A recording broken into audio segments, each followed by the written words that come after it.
une encre spéciale pour la gravure et elle se mélange en fait avec de l'huile claire. Et l'huile claire, en fait, c'est de l'huile de lin purifiée.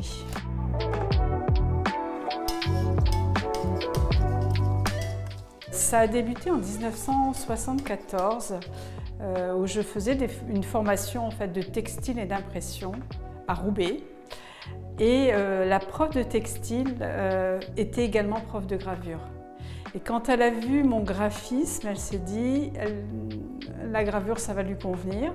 Donc du coup, en parallèle, en cours du soir, j'allais 2 fois par semaine avec elle dans la gravure. Et ça a été un coup de cœur pour à la fois son approche et puis pour la matière elle-même.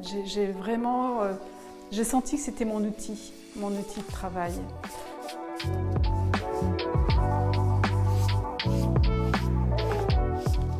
Et on tourne régulièrement en fait la poupée. J'ai toujours été très touchée par le langage lié à la taille douce, puisqu'on a la matrice, on a la poupée, on a le lange pour la presse, on a un outil qui s'appelle le berceau. Donc c'est un langage en fait assez touchant.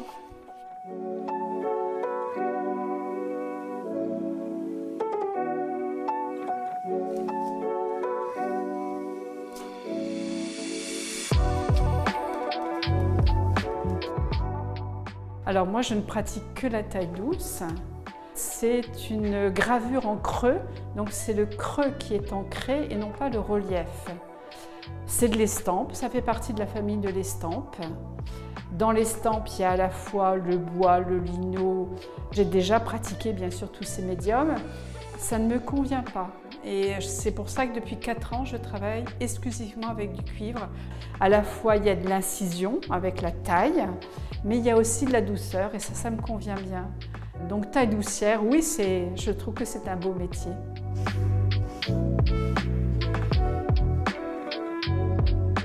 Et je vais pouvoir le poser sur la matrice.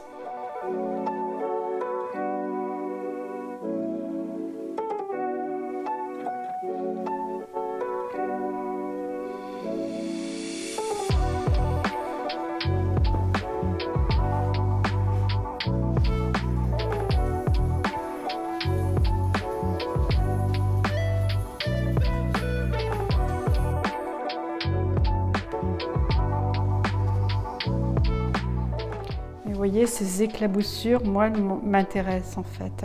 C'est pour ça aussi que j'ai peu essuyé, parce que ça peut évoquer justement le ciel.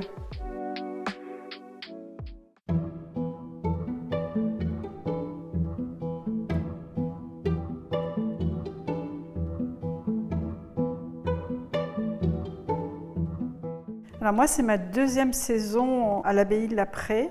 Je fais faire les 4 saisons autour des végétaux et plus particulièrement de ce qui se passe autour de l'Arnon, donc de la rivière qui coule dans l'abbaye et des arbres.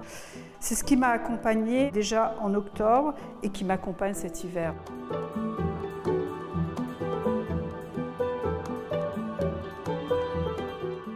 Je démarre toujours en fait un lieu de résidence par des carnets d'exploration, des carnets de recherche, des carnets de bord. Et je m'étais donné comme mot-clé le premier jour plénitude et effacement. Plénitude parce que la saison de l'hiver est à la fois un espace de repli, de silence, de paix, mais aussi d'effacement parce que les végétaux s'effacent et se rebiffent, comme je dis souvent. Et donc j'ai voulu raconter ce qui se passait le long de cette rivière et puis aussi avec les arbres aux alentours.